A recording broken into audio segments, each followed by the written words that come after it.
Hola amigos de la Sodalidad Iniciática. Continuamos con la segunda parte de la meditación del propósito psicológico 32 del Santo Graal. Su amiga va a leer la obra tal cual fue escrita, porque es ahí donde se encuentra la iluminación, la revelación. Los comentarios que ella hace son solo preguntas que se hace su alma, pero son solo eso, comentarios. Nosotros pues ya sabemos ese secreto, ya sabemos que la obra es lo importante. Vamos a continuar con esta lectura, con esta meditación, recordando también que estamos trabajando con nuestro chakra Ajna y estamos en Ajna Svadhisthana y que la obra se la puede descargar en www.sergerainaudelaferrer.net. Nos vemos pronto. Iniciamos con nuestras oraciones. Nada para nosotros, Señor, nada para nosotros, que todo sea para la gloria de tu santo nombre. Haz de nosotros seres compasivos, conviértete a través de nosotros en lo que eternamente has deseado ser, que te muestres a mí en la más bella de las teofanías. Me ofrendo a ti, oh Mazda, con el pensamiento puro, con la palabra pura, con la acción pura. Que mi pensamiento sea de Asha, que mi palabra sea de Asha, que mi acción sea de Asha. Escogeré el bien y resistiré al mal. Y para continuar con la meditación del propósito 32 del Santo Graal, volvamos a leer la continuación del propósito. Este simbolismo se enlaza directamente con aquel del Graal, según las dos direcciones conceptuales definidas respectivamente por la copa y por la piedra. La primera más especialmente crística por la herida, representada en la iconografía medieval en asociación con el vaso, como tema aislado de contemplación. La segunda, por las relaciones íntimas entre el yod y el lapsit exilis, siendo el yod a la vez descendido del cielo como presente en el manifestado, germen de inmortalidad y ojo que todo lo ve, el cual es, según su localización, sea el ojo frontal o tercer ojo, correspondiente a la esmeralda caída de la frente de Lucifer, sea el ojo del corazón. Este fragmento profundiza aún más en la riqueza simbólica del triángulo, el yod y el Graal, y abre un puente entre la tradición cristiana medieval y la cábala hebrea. Comentemos los puntos claves. ¿Por qué el Graal es a la vez copa y piedra? Ponzoya y Guénon se dan la mano. La copa, receptividad, herida, corazón, sangre y agua, vía crística. La piedra, estabilidad, eje, centro, visión, vía sapiencial, real. No son dos cosas distintas, son dos direcciones del mismo símbolo. La copa recibe, la piedra permanece. Partamos por conocer el significado de estas dos palabras, que no es muy preciso. Lapsit exilis es una condensación simbólica de lápiz, piedra, lapsus, caída, deslizamiento, ex coelis, desde los cielos. La piedra, caída de los cielos. Retornemos nuevamente a Ponzoye. Él nos dice la segunda, refiriéndose a la piedra, por las relaciones íntimas entre el yod y el lapsit exilis. ¿A qué se refiere? Para alcanzar la comprensión de esta transmisión es indispensable ir al libro que citamos de nuestro amigo René Guénon, Símbolos Fundamentales de la Ciencia Sagrada. Tiene un capítulo justamente llamado Lapsit Exilis. En ese capítulo nuestro amigo hace una relación muy importante, tomando como base la piedra angular que nosotros ya vimos, que meditamos, que en la construcción del templo, recordemos, es el Cristo mismo como piedra caída del cielo. Y así se podría interpretar solo cuando yace en el piso olvidada por los constructores, como nuestro amigo Guénon nos explica, que no logran ver al inicio de la construcción dónde ubicarla y por eso es rechazada. Pero luego, cuando la reconocen, es colocada en la sumidad. Tal vez por ello habla de caída, no es porque la piedra cae, es por nuestra falta de conocimiento de su origen celeste el que nos impide reconocerla. Nosotros, vuelvo a insistir, ya profundizamos sobre esta transmisión. Tratemos de ordenar esta intuición para que podamos reposar en ella sin dudas, o bueno, con unas pocas dudas al menos. La caída no es un accidente físico, es una caída de reconocimiento. Por eso nos atrevemos a decir, no es porque la piedra cae, es nuestra falta de conocimiento de su origen celeste. En el lenguaje tradicional, caída no siempre significa caída ontológica, sino ocultamiento, no reconocimiento, exilio. En Genoa, recordemos lapsus caída, exilium, exilio. La piedra está fuera de su lugar, no porque haya perdido su naturaleza, sino porque los constructores no saben verla. Esto es clave. La frase bíblica que Guénon retoma, la piedra que rechazaron los constructores ha venido a ser la piedra angular, no acusa a la piedra, sino a los constructores. Ellos saben construir, manejan técnicas, conocen formas, pero no conocen el centro. Por eso la piedra no encaja, no sirve a sus esquemas, parece inútil, peligrosa o incomprensible. Así, la caída es epistemológica, no metafísica. La conexión que realiza Guénon en el símbolo de la piedra angular es exacta. Cristo es el logos descendido, no caído, el principio hecho carne, la piedra viva, pero no es reconocido, es rechazado, yace en el suelo. Crucifixión, sepultura. Solo después es reconocido, es elevado, ocupa la sumidad. Por ello Guénon distingue con mucho cuidado descenso, avatar, logos, shekinah, caída cuando ese descenso no es reconocido. Hemos visto ya la situación. Del suelo a la sumidad no cambia la piedra, cambia la mirada, nuestra mirada. Y este punto tal vez es el más profundo de lo que dijimos. No logran ver al inicio de la construcción dónde ubicarla. Y cuando finalmente la ven, no es que la piedra haya cambiado, sino que el ojo se ha abierto. Por eso Guénon nos dice, la piedra angular solo puede colocarse desde lo alto, pero solo es reconocida después del recorrido. Es el mismo símbolo que el Graal, está presente desde el inicio, pero solo se ve al final. El símbolo se vuelve íntimo, sin volverse psicológico, cuando nos hablan del microcosmo, cuando nos hablan que lo mismo ocurre en el corazón humano. En nosotros, la piedra está ahí desde siempre. Yod, germen de inmortalidad, núcleo, luz, pero ya rechazada. No sabemos qué hacer con ella y esto ocurre porque vivimos desde la periferia, desde el ego, desde la forma. Cuando el trabajo interior madura y el centro es reconocido, la piedra es elevada, el corazón se vuelve templo. No construimos la piedra, hemos aprendido a obedecerla, a reconocerla. Podemos resumir la transmisión de Ponzoya y de Guénon en una frase que tal vez suene justa. La piedra no cae del cielo, es el hombre quien cae en la incapacidad de reconocer lo celeste cuando se manifiesta.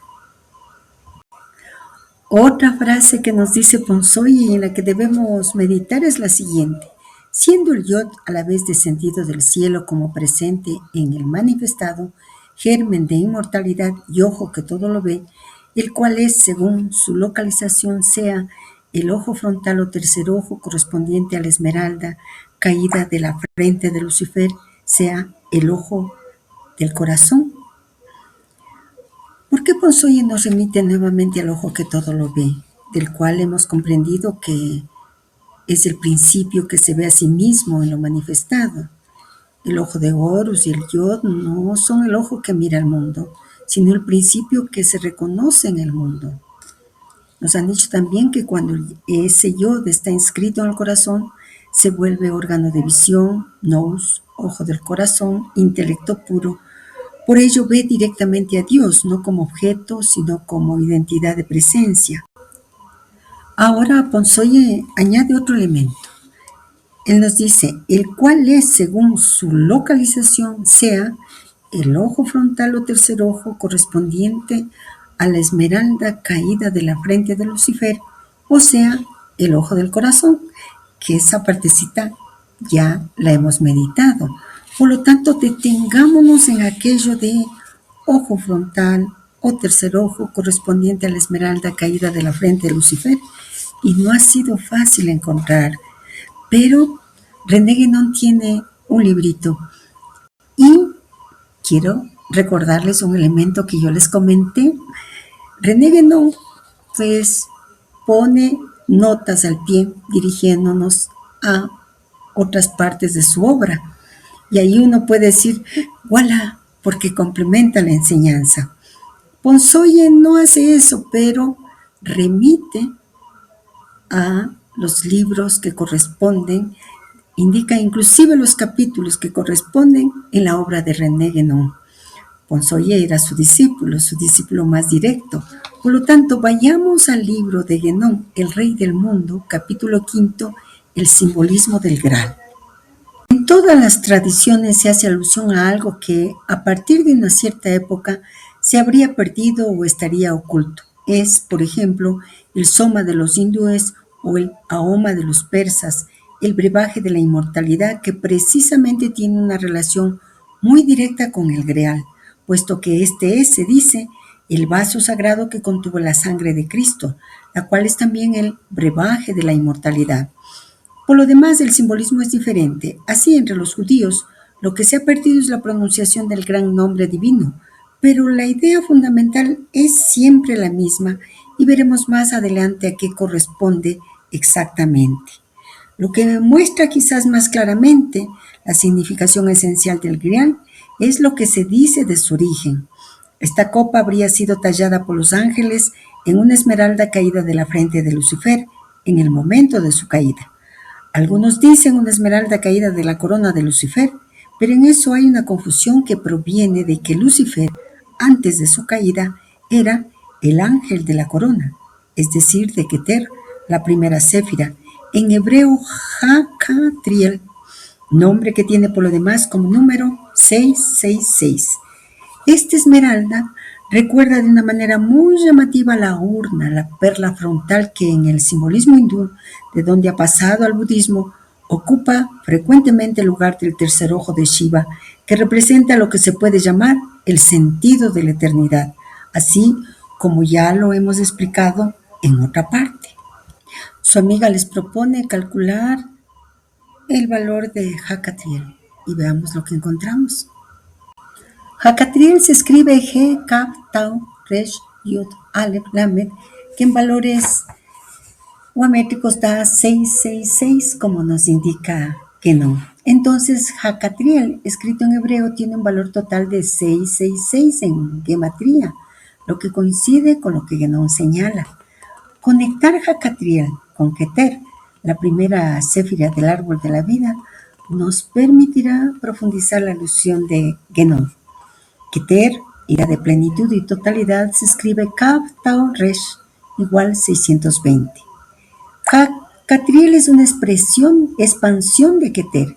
Es una forma angelificada o teofánica de Keter. Empieza con G, que funciona como artículo definido, el Keter. Añade Yod, Aleph, Lamed, que es un sufijo típico en nombres angélicos, como Gabriel, Rafael, etc., indicando perteneciente a Dios o de Dios. Así, Hakatriel puede interpretarse como el Keter de Dios o la corona de Dios. Hakatriel es la manifestación angélica de Keter y su valor numérico 666 lo vincula con la idea de totalidad y perfección en otro nivel. Simboliza la manifestación de lo divino en lo creado, mientras 620 representa la raíz y la unidad. 666 Hakatriel muestra cómo esa raíz se despliega en la multiplicidad sin perder su conexión con lo divino. En la tradición hebrea y cabalística a donde nos remite Guénon, el número 666 no se interpreta como un símbolo negativo, sino como un número de plenitud y equilibrio que representa la unión de lo material y lo espiritual. Guénon lo resignifica en relación con Hakatriel como la corona de Dios, mostrando que este número expresa expansión y totalidad. Recordemos lo que ya meditamos en anteriores propósitos. En la cábala hebrea, los números no son buenos o malos en sí mismos, son vehículos de energía y significado. Por eso 666 puede ser visto como un número de armonía y completitud, no de condena. La articulación que hacemos es la misma que sugiere Guénon, aunque él la deja implícita y él no usa este dato para provocar ni escandalizar, sino para desactivar una lectura moralizante del número. Hemos visto bien, Keter 620. la corona en sí, principio no manifestado. Y Hacatriel 666, la función teofánica de Keter, es decir, Keter en cuanto puede aparecer, ser nombrado, ser mediado. No es una degradación, es una expansión vertical, no una caída. Cuando Guénon dice que Lucifer era el ángel de la corona, no lo identifica con el mal moral, señala una función luminosa vinculada al intelecto y a la visión. La caída de la esmeralda no es por tanto pérdida de esencia, es desplazamiento del centro de visión. La esmeralda, recordemos, tercer ojo, ojo de eternidad, no desaparece, cambia de localización. ¿A dónde sería la pregunta? Sigamos a Guénon, que nos dice también lo siguiente.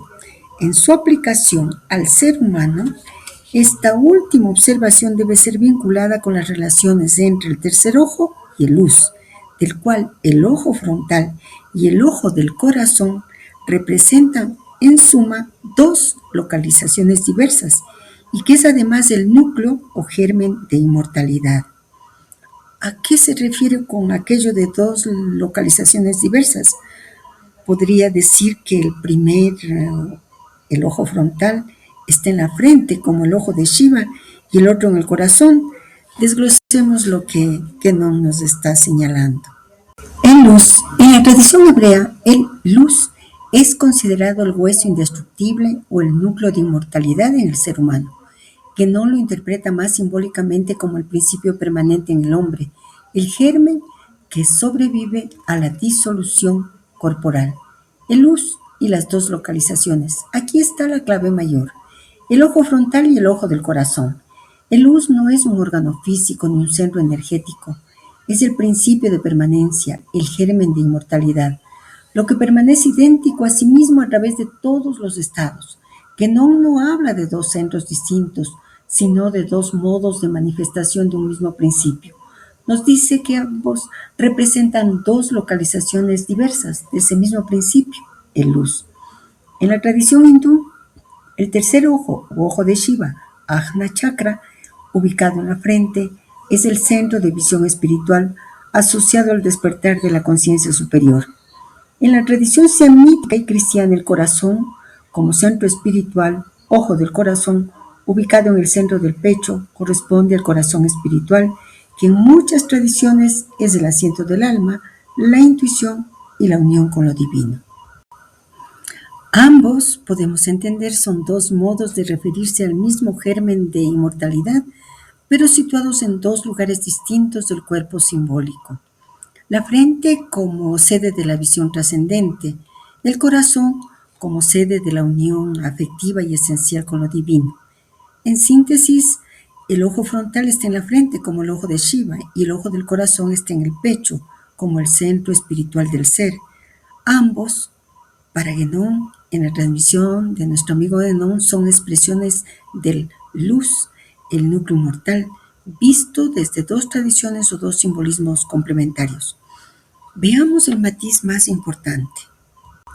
Ojo frontal, tercer ojo. Su función, visión. Su orden, intelectual. Su dominio, simultaneidad, tiempo abolido. El riesgo, separación si no está integrado. Es el ojo que todo lo ve, la percepción del eterno presente, pero no basta por sí solo. Ojo del corazón, su función, identidad. Su orden, ontológico. Su dominio, unión, presencia. No ve a Dios como objeto, es visto por Dios. Por eso Ponzoye, Guénon, Corban e Imaraví insisten tanto en el corazón. Entonces, ¿por qué Ponzoye vuelve al ojo que todo lo ve? Respondamos nuestra pregunta inicial. Ponzoye vuelve a él porque el Graal no es solo visión, es transmutación del ser. La esmeralda en la frente es conocimiento, en el corazón es vida. El peligro es quedarse en la frente. La realización es cuando la visión desciende y se fija en el corazón. Eso es exactamente la copa, la herida, la sangre y el agua, el Graal como órgano vivo. El tercer ojo ve la eternidad, el corazón la contiene. El luz es uno solo, pero su realización plena ocurre cuando la visión se vuelve corazón. Volvamos a la lectura del propósito psicológico. Hay de esa manera muchas otras correspondencias simbólicas y la primera en esos datos es aquella del mismo Montsalvage, la montaña de la salvación, donde dice Wolfram que se encuentran esplendores que no tienen igual sobre la tierra. Es ahí donde el Graal reside, bajo la custodia de caballeros tan puros como los ángeles. Los profanos no tienen acceso. Quien se empeña en buscarlo no lo descubre desgraciadamente jamás. Es preciso llegar sin haber formado el designio, y nadie puede realizar la búsqueda del Graal sin estar en tal estima cerca del cielo que es designado desde arriba para ser admitido en su cercanía. Montsalvage es el lugar central, el Medium Mundi, la montaña polar, de la cual hablan las tradiciones. Es notablemente el equivalente de la Tula hiperbórea, del Avalón céltico, del Meru hindú, del Alborg Masdeo, de la Shunya Kushta Mandea, del Luz hebraico, del Olimpo griego, de la montaña de piedras preciosas o Siria primordial, el país de la paz. En el Islam es la montaña de Kaf, que es la montaña de los santos, la montaña blanca, situada en la isla verde que no se puede alcanzar ni por tierra ni por mar.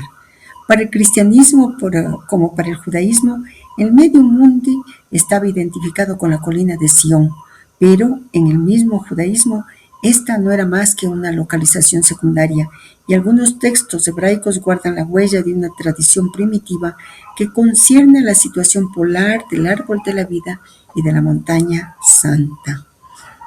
Nos hablan de Montsalvage, la montaña de salvación. Así el corazón siente algo así como: no he llegado a la montaña. Algo en mí ha dejado de resistirse a su presencia, y ese sentir tal vez sea la percepción de un cambio de eje.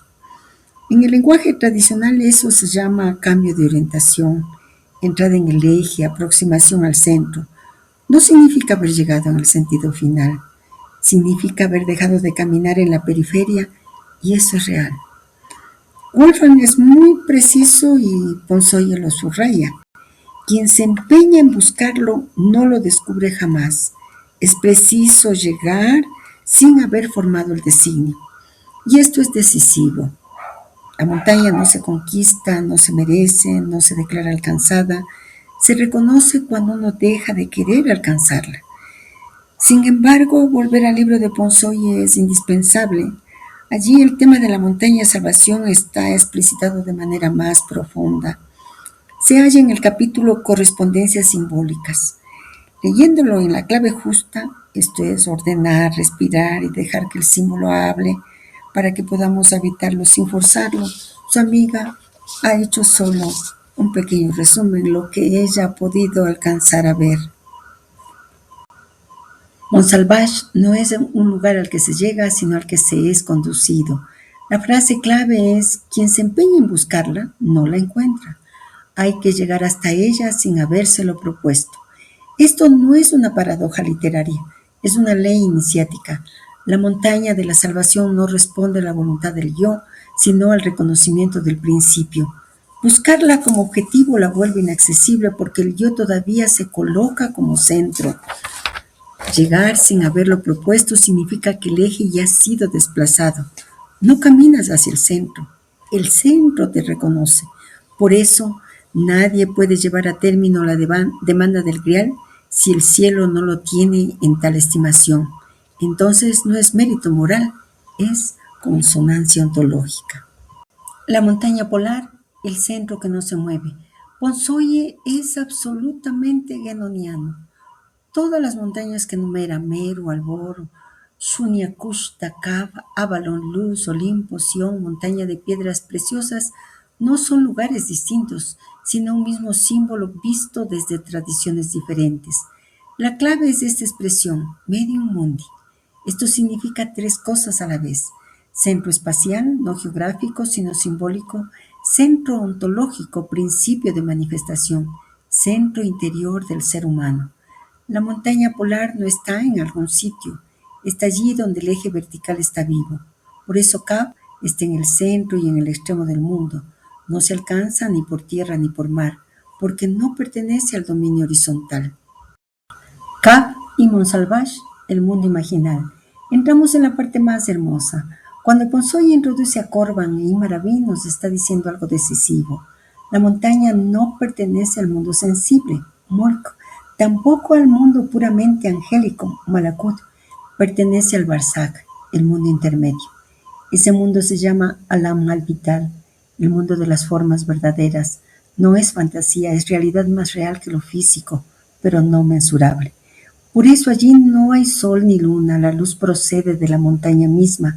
Los habitantes se asemejan a ángeles, no conocen a Iblis, la separación. Es el mundo antes de la ruptura, pero accesible después de la purificación. La fuente de vida y la piedra escondida. Ponzoye toca exactamente lo que nosotros venimos meditando y realizando desde hace varios propósitos, desde el 27 para ser exactos. Observemos la secuencia. El héroe atraviesa las tinieblas, llega a la fuente de vida, encuentra una piedra escondida en la tierra.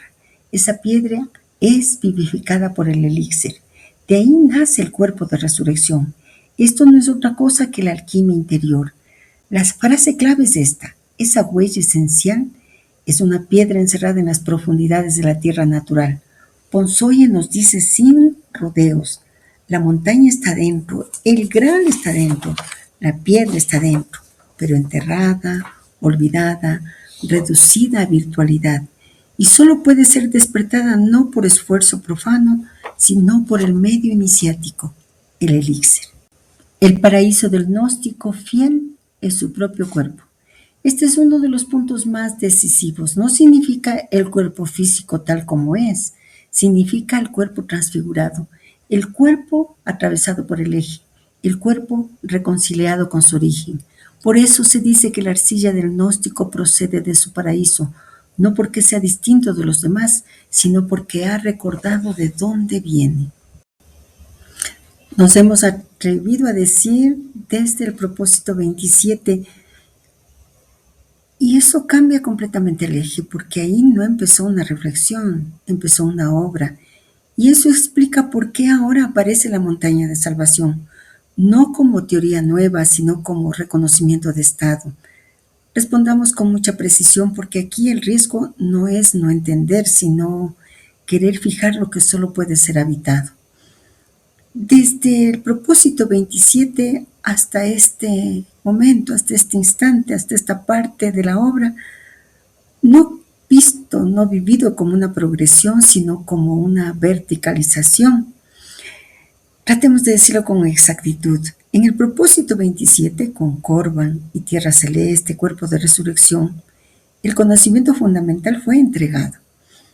Eso significa, en lenguaje tradicional, que el mapa nos fue dado, el medio nos fue señalado, la orientación nos fue fijada. ¿Recuerdan? Hablábamos siempre de caminar hacia el este y no hacia un este geográfico. Desde ahí, todo lo demás no añade contenido, sino que desciende ese contenido a otros planos del ser. Por eso cuando ahora Ponzoye habla de la montaña, no introduce un nuevo símbolo, sino que nombra el lugar donde ya estamos operando.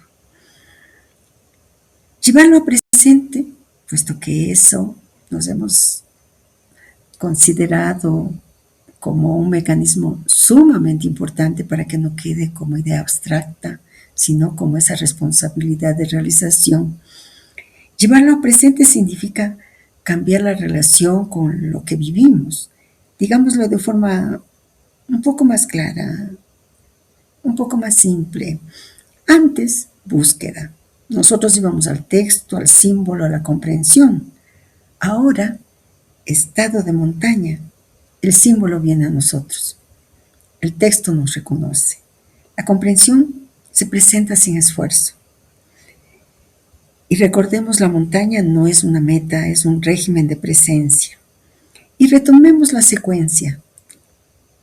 Primero tinieblas, después fuente de vida, luego piedra escondida, después elixir, luego cuerpo de resurrección.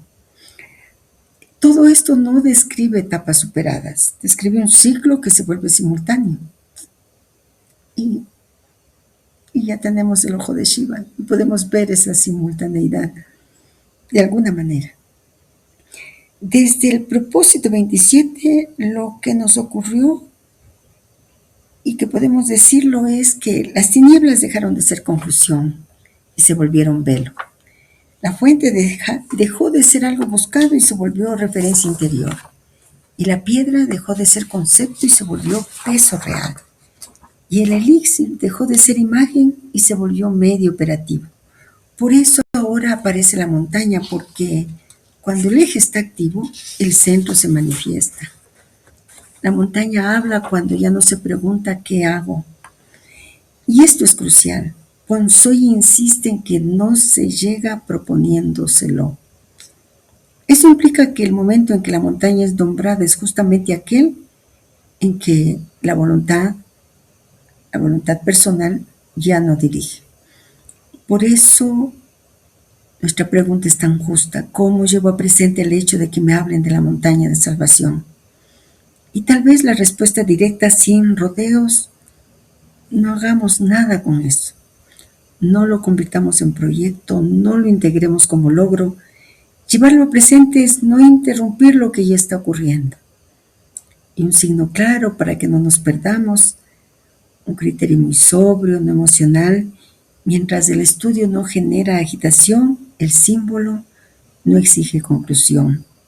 La comprensión no pide afirmación. Entonces, estamos en el régimen del centro. El día que sintamos necesidad de decir ya estoy, ese día nos habremos salido de ese eje. La montaña de salvación no se contempla desde fuera. Todo es dentro, nos han dicho. Se reconoce cuando ya no hay distancia entre lo que estudiamos, meditamos y lo que somos. No nos apropiemos del símbolo, nos plantean. Dejémoslo reposar en nosotros como la piedra en la tierra. Volvamos a la lectura del propósito. Existe aún el caso del fénix mencionado por Trebrizond a propósito del Lapsit Exilis. Es, dice él, por la virtud de esa piedra que el fénix se consume y se convierte en ceniza. Pero de esas cenizas renace la vida. Es gracias a esa piedra que el fénix cumple su muda para reaparecer enseguida en todo su esplendor, más bello que nunca. El fénix, del griego rojo, es un símbolo solar y cíclico muy antiguo, que jamás se encuentra si no es en conexión con el simbolismo del centro del mundo. Es así como en las leyendas árabes se dice que él no se posa jamás sobre la tierra a no ser en la cima de la montaña Kaf. Según Heródoto, su patria es Arabia. Es de allí que cada 500 años, poco después de su nacimiento, vuela hacia Heliópolis, la ciudad del sol, donde él entierra los restos de su padre, del cual él ha nacido, en el templo del sol. Para Tácito, igualmente, aquel es originario de Arabia. Aquí los despojos paternales no son enterrados, sino quemados sobre el altar del sol. Otras narraciones lo hacen residir en Siria, en la India, en Etiopía, pero en este caso se trata en realidad de localizaciones secundarias de la verdadera Siria primitiva, la tierra primordial del sol, de la cual habla Josefo y donde se encuentra la primera Heliópolis. Pierre Ponzoy, en ese capítulo de correspondencias simbólicas, nos transmite el símbolo del fénix y es necesario leer por completo ese capítulo. La propuesta es desglosar todo el tejido de símbolos y analogías que nos entrega Ponzoy para, al final, considerar el propósito de la enseñanza. Veamos el fénix. El fénix y el Lapsit Exilis. Wolfram von Eschenbach introduce al fénix en relación con la piedra del Graal, Lapsit Exilis. El ave se consume en el fuego y renace de sus cenizas gracias a la virtud de la piedra. Esto no aparece en otras versiones del ciclo del Grial. Es un detalle exclusivo de El Parzival, lo que sugiere que Wolfram quiso marcar una referencia doctrinal precisa, casi como un sello de autenticidad. El fénix como símbolo solar y cíclico. Tradicionalmente, el fénix representa el ciclo de muerte y renacimiento ligado al sol. En las tradiciones árabes se asocia con la montaña cósmica, Kaf, el centro del mundo. Autores clásicos, Heródoto, Tácito, Josefo, lo sitúan en Arabia, Siria, India o Etiopía, pero siempre vinculado a la tierra primordial del sol y a Heliópolis, la ciudad del sol. En la Edad Media, Brunetto Latini lo describe como un ave única existente solo en tierra árabe. La presencia del fénix confirma que el Lapsit Exilis está impregnado de simbolismo oriental, especialmente árabe. Sin embargo, Ponsoy advierte que esto no significa necesariamente una transmisión islámica directa, sino más bien una convergencia de símbolos universales. El misterio del Grial en Parzival. En Wolfram, el Grial no es un cáliz, sino una piedra celeste que desciende a la tierra. Cada Viernes Santo, una paloma trae una hostia blanca que renueva sus virtudes. La piedra se coloca sobre un paño verde, ashmardi color esmeralda, y sobre una mesa de jacinto rojo, símbolos de vida, regeneración y sacrificio. Esta piedra es el centro ontológico del mundo y del hombre, el lugar de la presencia divina. El fénix, como símbolo de regeneración cíclica, encuentra en ella la fuente de su perpetuación. Clave metafísica. El fénix es un símbolo doctrinal. Representa la renovación espiritual que solo puede darse en el centro del mundo. La piedra del Grial es ese centro, el eje que conecta cielo y tierra. El límite metafísico que separa la conciencia ordinaria de este misterio solo puede ser atravesado por gracia divina y pureza angelical. El planteamiento que Ponsoy hace sobre el fénix es muy sutil. Nos presenta al fénix como un símbolo que ilustra un proceso espiritual, nuestro proceso espiritual, podríamos decir. Por ello, no necesitamos repetir lo que ya comprendimos, porque lo esencial ya lo vimos. Ahora tratemos de hacer presente, tratemos de hacer encarnación. El fénix no es un símbolo moral ni psicológico. Y esto es crucial, pues alcanzar la conciencia plena de que el fénix no representa optimismo, no representa resiliencia, no representa volver a empezar psicológico, nos va a permitir comprender que representa una mutación ontológica, exactamente del mismo orden que el cuerpo de resurrección de Corban, el corpus gloriosum paulino, el cuerpo imaginal de la lam almital de Imaraví, la piedra vivificada de la alquimia. Por eso solo puede renacer en el centro del mundo. Fuera del centro no hay fénix, hay solo muerte. La secuencia que venimos señalando de nuestro proceso es exacta y no es teórica. Recapitulémosla, pero ahora desde adentro. Atravesar las tinieblas no son dificultades, es la desposesión del modo profano de existir. Aquí muere el yo que cree saber, cree buscar, cree querer. La fuente de vida no es una recompensa, es el punto donde el tiempo lineal se rompe, es el instante eterno del tercer ojo, ojo del corazón. La piedra escondida en la tierra, esto es decisivo, pues nos enseña que la piedra no viene de fuera, es la memoria ontológica enterrada en la naturaleza caída, es de luz, es el Lapsit Exilis en estado de exilio. El elixir lo vivifica. El elixir no es producido por el hombre. Es el medio iniciático, gracia operativa que reactiva lo que ya estaba ahí, pero dormido.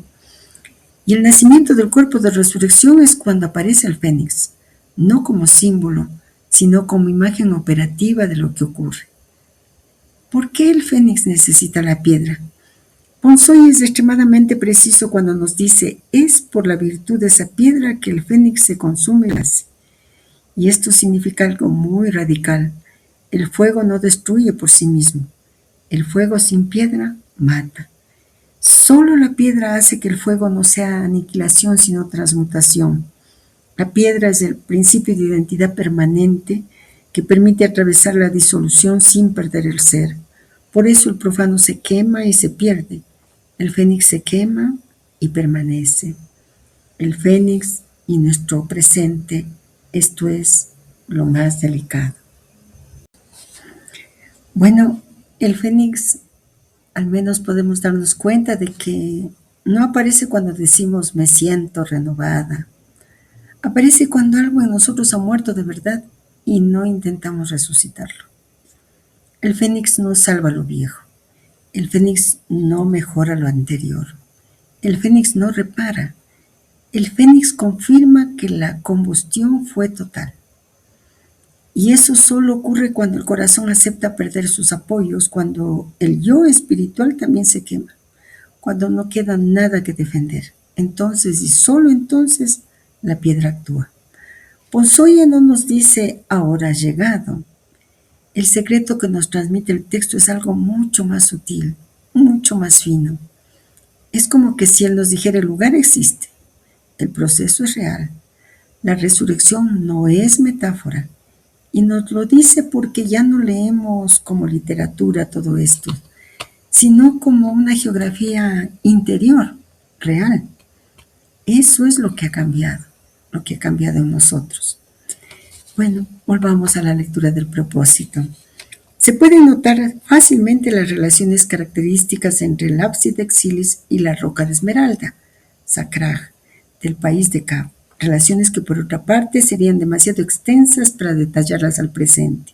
Pero además, uno encuentra en la cosmología metafísica islámica un simbolismo cuya similitud de ordenación y las correspondencias de detalles con el de Wolfram son tales que no se podrían ver como simples coincidencias.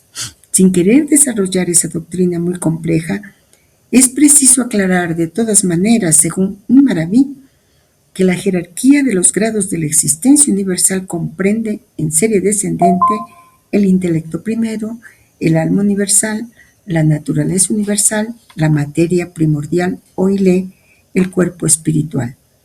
Se trata aquí, por supuesto, de principios cosmológicos y no de estados de manifestación. El intelecto primero, llamado aún Ar-Ruh, el espíritu, es la primera existenciación de la esencia divina, el principio inmediato de la manifestación y, en consecuencia, el mediador universal, al cual se identifica esotéricamente el profeta. Es por su descenso iluminador sobre la materia primordial que se han producido y ordenado los otros principios o grados cosmológicos, y el alma universal es su primera manifestación, su receptáculo y su soporte. La presencia de la materia primordial al interior de esa jerarquía se explica por su relación causal directa con respecto al cuerpo universal. Pero, en realidad, como lo precisa por otro lado el Sheikh al-Akbar, en tanto que principio plástico universal o polo sustancial de toda la manifestación, de la cual la naturaleza universal es la determinación en relación con el cosmos, ella está fuera de la sucesión de los grados cosmológicos. Es en conformidad con ese último punto de vista que los Rasil y Juan, Enciclopedia de los Hermanos de la Pureza, definen el cuaternario fundamental de la manifestación, considerando el ser puro, en tanto que creador, el Bari, la ile primordial, y entre ellos, como segundo y tercer términos, el intelecto primero y el alma universal. Sea como sea, cada uno de sus términos o grados está representado de una manera muy general por símbolos, pájaros, piedras, colores, que son respectivamente, para el intelecto primero el águila y la perla blanca, para el alma universal la paloma y la esmeralda verde, para la materia primordial el fénix, el jacinto rojo, para el cuerpo universal el cuervo y el azabache negro. Para ayudar a nuestra meditación, realicemos un esquema que nos permita visualizar los principios cosmológicos del Islam y la ubicación del fénix. La flecha descendente indica la jerarquía de manifestación. El intelecto primero es la primera emanación de la esencia divina y el mediador universal. El alma universal es su receptáculo y expresión con símbolos que reflejan su luminosidad y su mezcla con la oscuridad del apego al cuerpo. La naturaleza universal actúa como principio plástico que determina la relación del cosmos con la materia primordial. La materia primordial ile es el polo sustancial, raíz de la forma, representada por el fénix. El cuerpo universal es la manifestación corpórea final, simbolizada por el cuervo y el azabache negro. El esquema es correcto. No hay error conceptual en él. Sin embargo, el alma se pregunta, ¿por qué el texto hace aparecer esto aquí? Ya nos entregaron el propósito 28, pero ¿por qué nuevamente en este punto del camino? Encontremos la clave.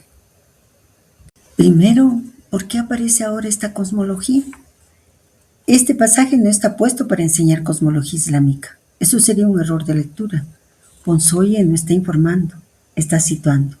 Hasta aquí todo el trabajo del propósito ha sido greal, piedra, corazón, fuente de vida, cuerpo de resurrección, montaña de salvación, fénix. Todo eso podría quedarse peligrosamente en una mística poética. Este pasaje corta esa deriva de raíz. Introduce algo decisivo cuando nos dice, esto no es simbología imaginaria, corresponde exactamente a una estructura real del ser. Es decir, lo que hemos vivido interiormente tiene una correspondencia ontológica objetiva. ¿Qué se está demostrando con este esquema? El texto quiere mostrarnos tres cosas simultáneas. Que el fénix no es un símbolo moral ni psicológico, como hemos visto. Que la piedra no está arriba ni abajo. Que la regeneración ocurre en la materia primordial. Y esto último es el golpe maestro, el punto decisivo, ¿por qué el fénix está en la Ilé? Aquí está la pregunta que no se formula explícitamente, pero que nosotros sí hemos captado.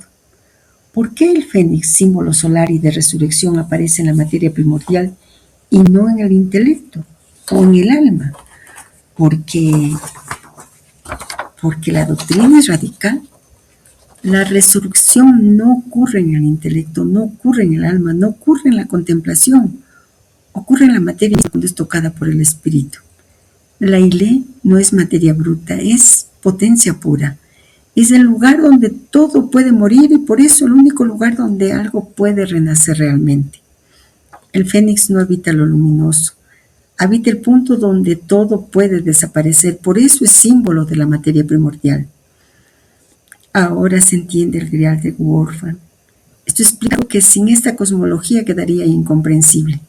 El grial no es solo una copa, es una piedra que actúa sobre la vida, regenera los cuerpos, produce juventud, longevidad, resurrección. Eso no puede ocurrir en el plano psíquico ni espiritual solamente, ocurre porque el grial opera en el mismo nivel que la Ilé. Por eso el fénix renace por la piedra actúa en la materia, el cuerpo de resurrección no es imaginario. Y entonces hay un mensaje oculto del esquema y esto es muy importante.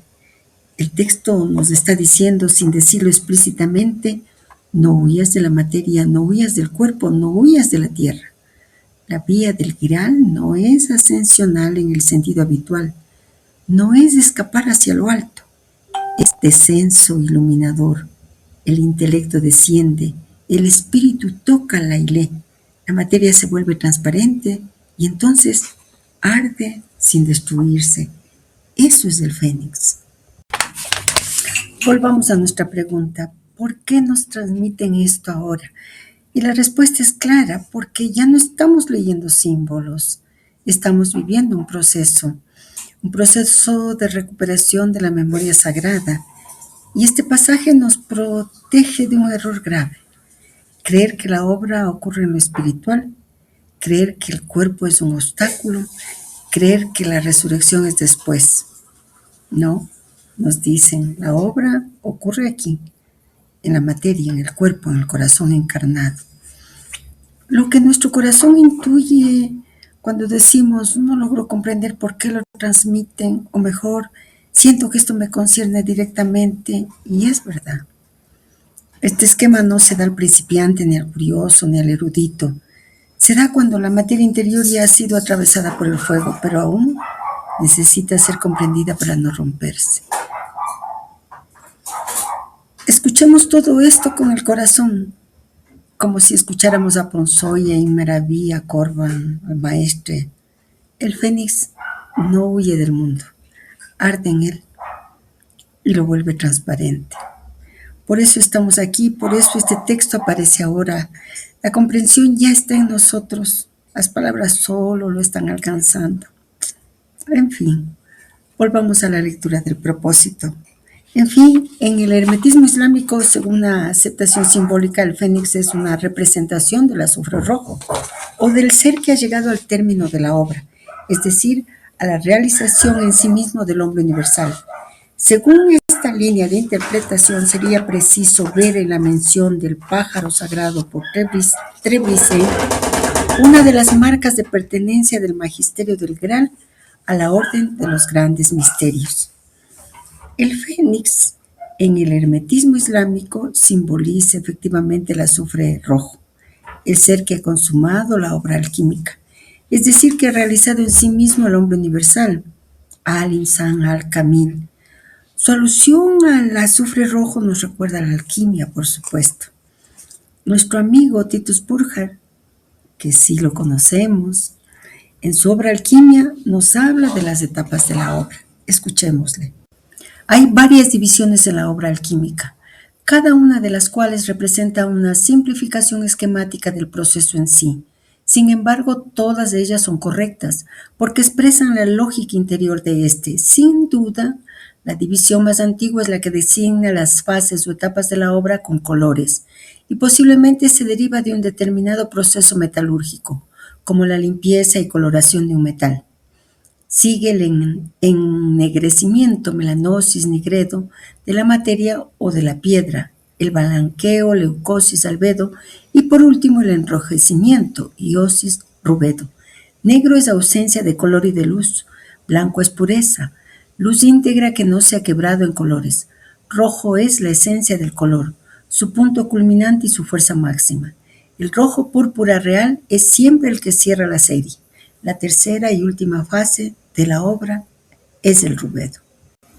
Tras la espiritualización del cuerpo, que en cierto modo representa el blanqueo y que sigue al ennegrecimiento o putrefacción, se produce al fin la corporeización del espíritu, con su color de púrpura real. La putrefacción, fermentación y descomposición total que se produce en la oscuridad, se sustrae a la materia de su forma anterior. Mediante el blanqueo se limpia y purifica, y por el enrojecimiento se le da nuevo color. En este caso, color significa forma. La trisección por colores no excluye la bisección por obra menor y obra mayor. Esta refleja la dualidad ya descrita de materia y forma, alma y espíritu, luna y sol. Las tres primeras fases corresponden a la espiritualización del cuerpo y las tres últimas a alquimia, la corporización del espíritu, fijación de lo volátil. Así como la obra menor tiene por objeto restablecer la pureza y la receptividad originales del alma, el objeto de la obra mayor es la iluminación del alma por medio de la revelación en ella del espíritu. Este orden de las 6 etapas puede aplicarse a toda clase de realización espiritual, pero nunca dejará de ser un esquema, pues ambos movimientos, la elevación del alma y el descenso del espíritu, nunca pueden separarse. Insistamos, al recurrir a Burckhardt no estamos añadiendo nada, estamos reconociendo. Necesitamos ver por qué este pasaje se transmite aquí y qué función cumple en el propósito 32. El azufre rojo del que nos habla la obra, el propósito y Burckhardt, no es el azufre común de las primeras operaciones. Es el principio ígneo perfectamente fijado, el fuego que ya no quema ni destruye, sino que da forma y vida. Por eso se dice que corresponde al ser que ha llegado al término de la obra, al hombre universal, al-Insan al-Kamil. El fénix no está muriendo en este nivel, ya sabe morir, por eso puede renacer conscientemente, y esto es decisivo. Ahora veamos por qué el fénix aparece en el magisterio del Graal. ¿Por qué aparece el fénix en el magisterio del Graal? Aquí está la clave que nosotros intuimos y que Ponzoye deja entrever sin explicar del todo.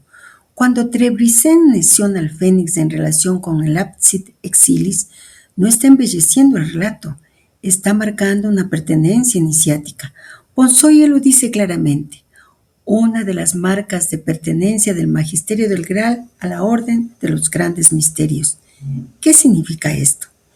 Que el Graal no transmite una moral, ni siquiera solo una mística, sino una ciencia de transformación total del ser. El fénix igual azufre rojo igual hombre universal. Es el criterio de reconocimiento de esa orden invisible. No cualquiera puede hablar de él, y cuando aparece es señal de que la obra está completa. La última etapa de la obra alquímica es el rubedo, enrojecimiento. ¿Y qué implica esto? ¿Qué implica esta etapa? Corporización del espíritu, fijación de lo volátil. Recordemos la tabla de Esmeralda. Aparición de la forma gloriosa. Aquí está el fénix, aquí está el azufre rojo, aquí nace el cuerpo de resurrección. Por eso Burckhardt dice algo crucial. Color significa forma. Y forma, recordemos, en la terminología de Maraví, no significa solamente una apariencia externa, ni tampoco un cuerpo físico. La forma es la configuración espiritual mediante la cual un significado divino se hace perceptible, cognoscible y operante en el mundo. De ahí que el rojo no es emoción, no es pasión, es forma definitiva, forma que ya no se corrompe.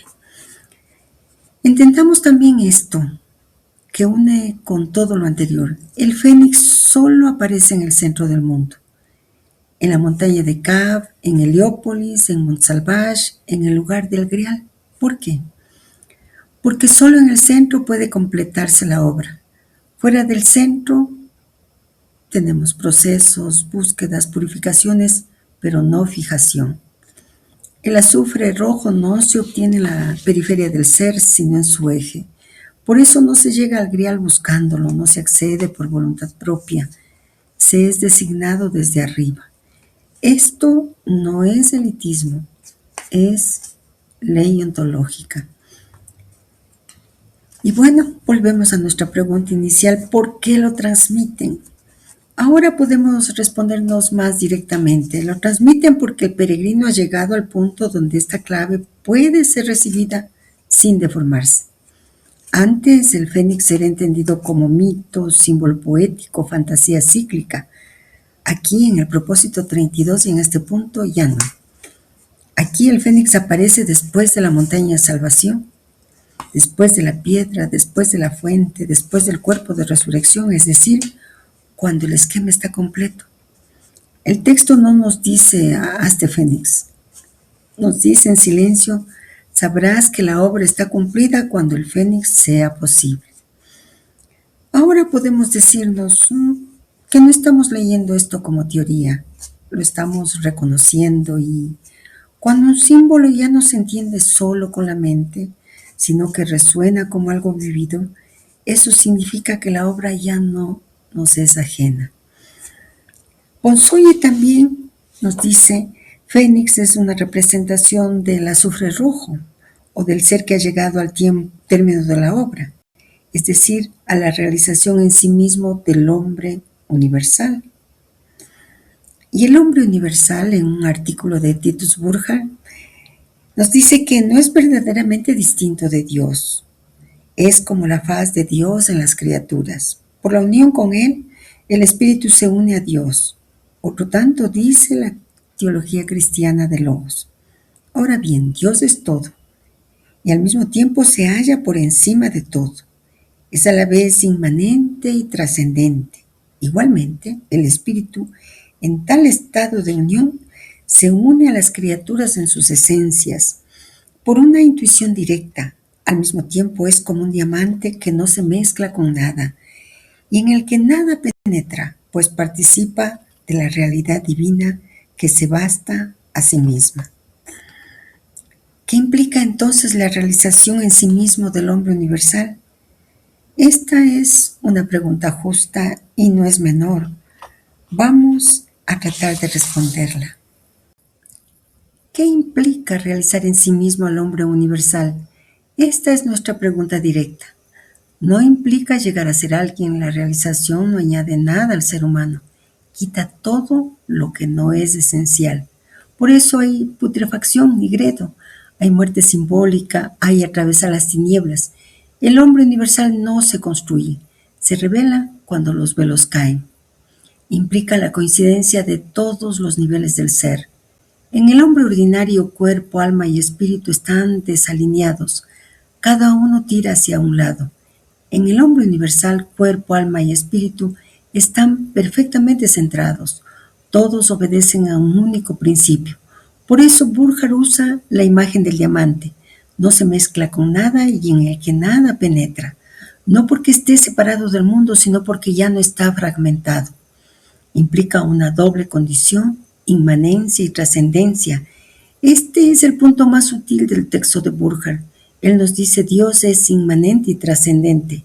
El espíritu unido al hombre universal participa de esa misma doble condición. ¿Qué significa esto en la experiencia? Presencia total en el mundo sin estar atado al mundo.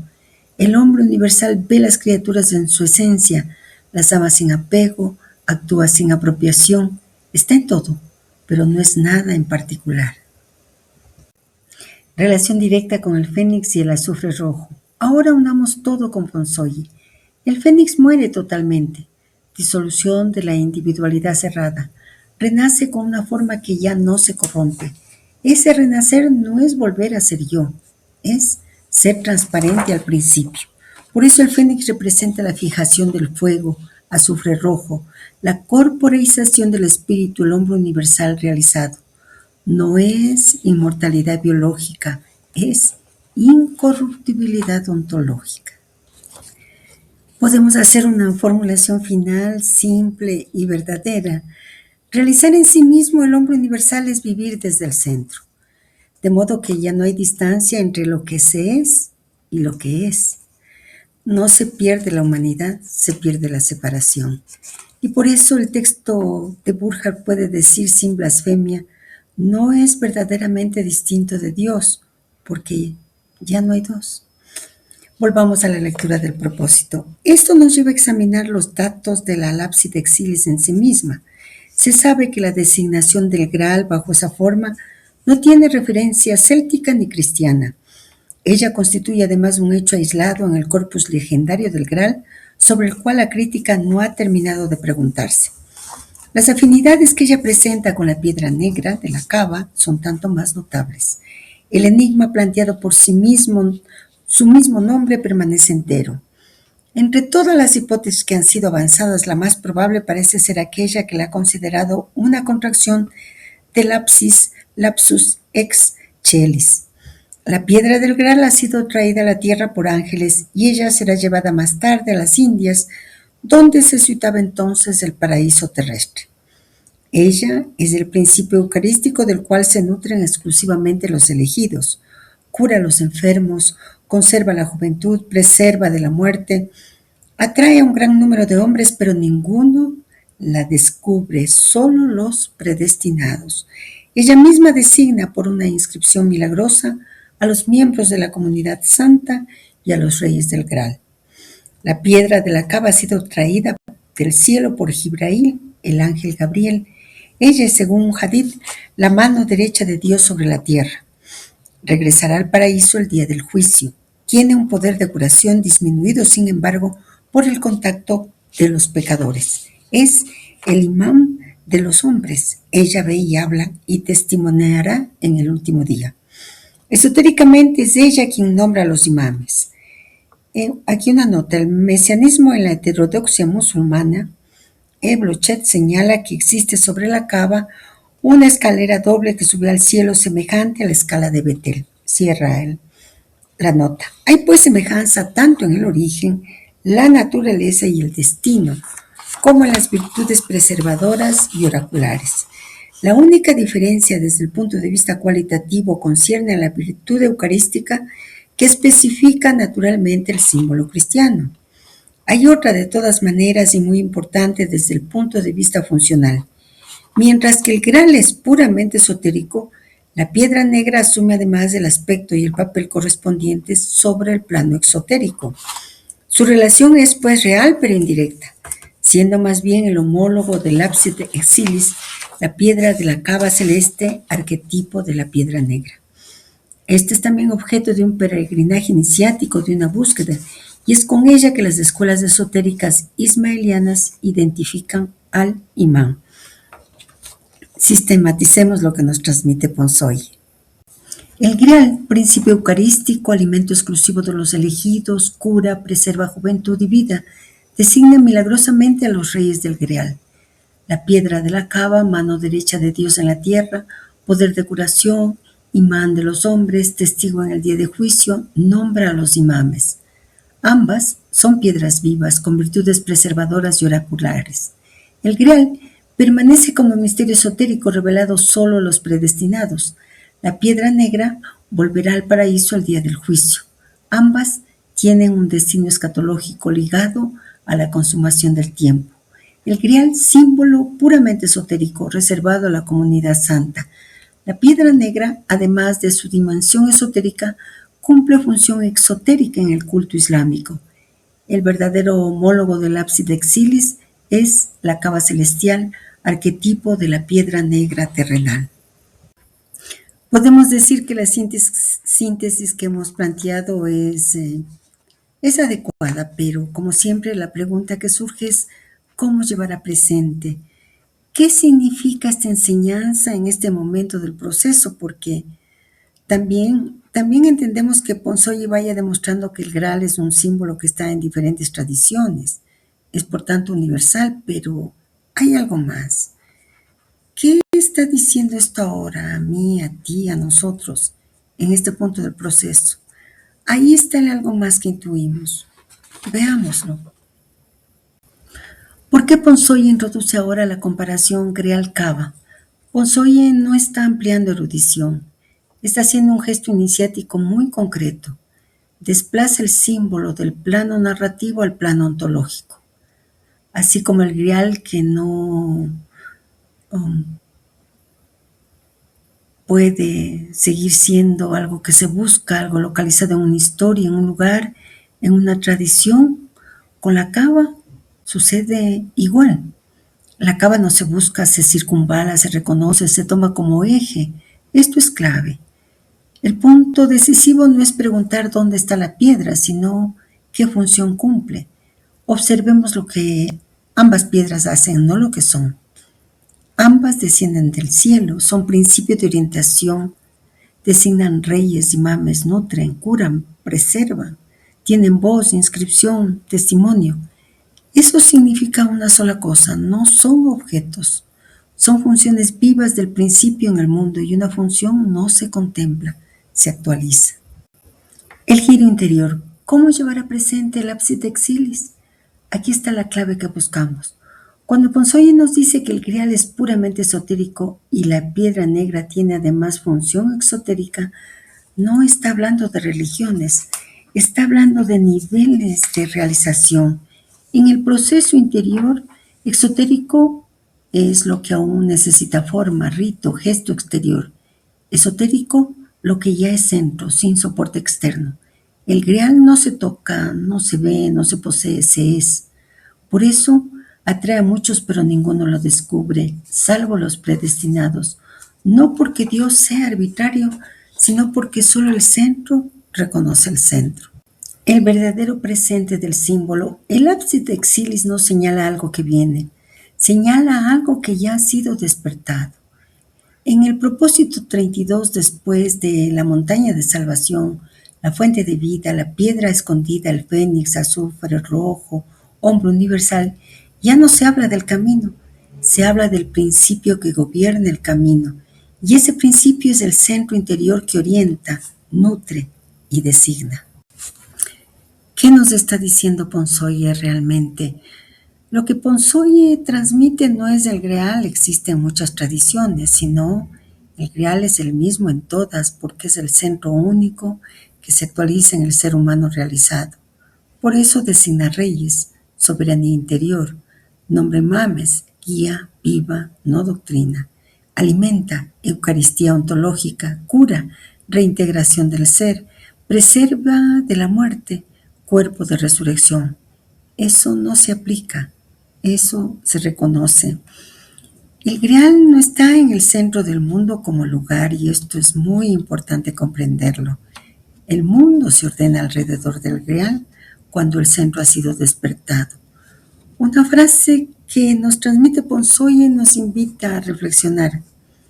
Ella es, según Hadith, la mano derecha de Dios sobre la tierra. Regresará al paraíso el día del juicio. ¿Se refiere a los nombres de misericordia de Alá? Nos lleva exactamente al corazón doctrinal del símbolo. Afinemos paso a paso. ¿Qué significa la mano derecha de Dios en lenguaje tradicional? En el Islam, como en el judaísmo y el cristianismo esotérico, La mano de Dios no es un órgano, sino un nombre en acto. Cuando un hadith dice que la piedra negra es la mano derecha de Dios sobre la tierra, no habla de esencia, dat, sino de atributo operativo. La derecha, yamin, es siempre el lado de la bendición, baraka, la donación, la misericordia activa, la confirmación del pacto. Así que si estamos en el dominio de los nombres de misericordia, pero no de manera abstracta. Misericordia, pero misericordia que actúa. En la doctrina islámica, especialmente en Ibn Arabi, hay una distinción muy fina. Rahman, misericordia universal, ontológica, que hace existir todo. Rahim, misericordia particular, salvadora, que reconduce al origen. La piedra negra participa de ambas, pero sobre todo de la segunda. Por eso cura, atrae, testifica, reconoce, habla en el último día. No es solo misericordia que perdona, es misericordia que restaura el vínculo. ¿Por qué la piedra volverá al paraíso? Cuando se dice que la piedra regresará al paraíso el día del juicio, se está diciendo que su función mediadora cesa cuando la separación cesa. Mientras hay mundo caído, la misericordia desciende, se endurece en piedra, se hace accesible, tocable, visible. Cuando el ciclo se cierra, la misericordia ya no necesita forma, vuelve a su estado principal. Esto es exactamente paralelo al Grial que desaparece cuando su función ha sido cumplida. La mano derecha y el pacto. Hay algo aún más profundo. En el Islam, dar la mano derecha es sellar un pacto, reconocer una autoridad viva, comprometer el ser entero. Por eso Ponsoye dice que la piedra nombra a los imames, testimoniará el último día. La piedra es misericordia que recuerda al hombre quién es su Señor. No es indulgencia sentimental, es fidelidad al principio. Cuando este símbolo aparece en este punto del propósito, después de la montaña, la fuente, la piedra escondida, el fénix, el hombre universal, ¿qué significa? Significa que la misericordia ya no es algo que se implora, es algo que se encarna. La mano derecha de Dios ya no está fuera, es la función misericordiosa del centro realizado, la capacidad de orientar, nutrir y reconocer sin juicio. Por eso los gnósticos dicen, el paraíso del fiel es su propio cuerpo. La Kaaba como mano derecha se refiere a los nombres de misericordia, pero insistamos, no como cualidades morales, sino como potencias ontológicas en acto. Es la misericordia que desciende, se fija, actúa y finalmente se retira cuando el hombre ha sido reintegrado. Volvamos a la lectura del propósito. Las correspondencias no terminan ahí. Así la piedra de la Kaaba es llamada comúnmente la piedra de ángulo, pero no se trata solamente de su situación en el edificio sagrado. En su peregrinaje a la Meca, Abu de Freud indica en efecto que cuando Abraham construyó la casa de Alá, desaparecida en el momento del diluvio, él encontró fácilmente todas las piedras que le fueron necesarias, salvo una que él pidió en vano a Ismael, la piedra que completará el edificio que será el punto esencial. Esa piedra se la ha dado el mismo Alá, por intermedio de Jibrail, para ser el ángulo de la casa. Ella no ha sido siempre negra. Según un hadith relatado por Talabi, cuando Alá hizo descender a Adán al lugar de la Kaaba, envió igualmente la piedra negra, que en ese momento brillaba como una perla blanca. El ángulo en cuestión es en realidad el ángulo de los ángulos, designación que en un edificio abovedado es aplicada a la llave de la bóveda, la cual corresponde igualmente al principio del edificio en relación con el cual éste está ordenado. Este simbolismo es rigurosamente paralelo a aquel de la piedra angular de las Escrituras, que es también la llave de bóveda, keystone, en la francmasonería inglesa, o el jefe, la terminación del edificio, capstone. Ahora bien, como lo ha mostrado René Guénon, el ábside exili se identifica simbólicamente con la piedra angular, descendida del cielo, como él. La hostia que desciende sobre él cada Viernes Santo subraya su relación inmediata con el pan descendido del cielo, como también con la mano derecha de Dios. Pierre Ponsoye precisa por otra parte que la palabra ruco, ángulo, toma igualmente la significación de fundamento. Es en ese sentido que se aplica en general a los diferentes cuaternarios, y Ruk al-Arkan, el ángulo de los ángulos, es una de las designaciones del profeta. Representa así también el quinto principio y reducción trascendente de los cuatro. Así, en el dominio cosmológico, él es el éter, el atir o quintesencia. En la terminología alquímica, él designa la piedra filosofal, jefe de la terminación de la operación secreta del arte. La coherencia de todo ese simbolismo con aquel del ábside exilis aparecerá claramente si se recuerda que los hermetistas cristianos han designado a menudo a Cristo tanto la verdadera piedra filosofal como la verdadera piedra de ángulo. Nuevamente nos muestran la piedra de ángulo como si construyéramos el templo. Vayamos por capas, como se construye el templo. La piedra del ángulo no es una esquina, sino el principio. Cuando el texto dice que la piedra negra es llamada piedra del ángulo, es fundamental no entenderlo geométricamente.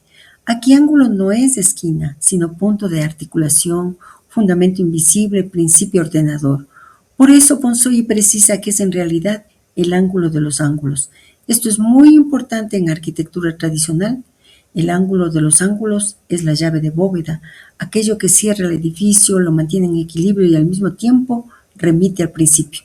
No es el último elemento cronológico, es el primer principio ontológico. Abraham no encuentra la piedra. El hombre no puede producir el centro. Este detalle que señala Ponzoi es sutil. Nos dice que Abraham encuentra todas las piedras excepto una. ¿Por qué? Porque todo lo que pertenece al orden horizontal puede ser construido por el hombre. El centro no se fabrica. El principio no se deduce.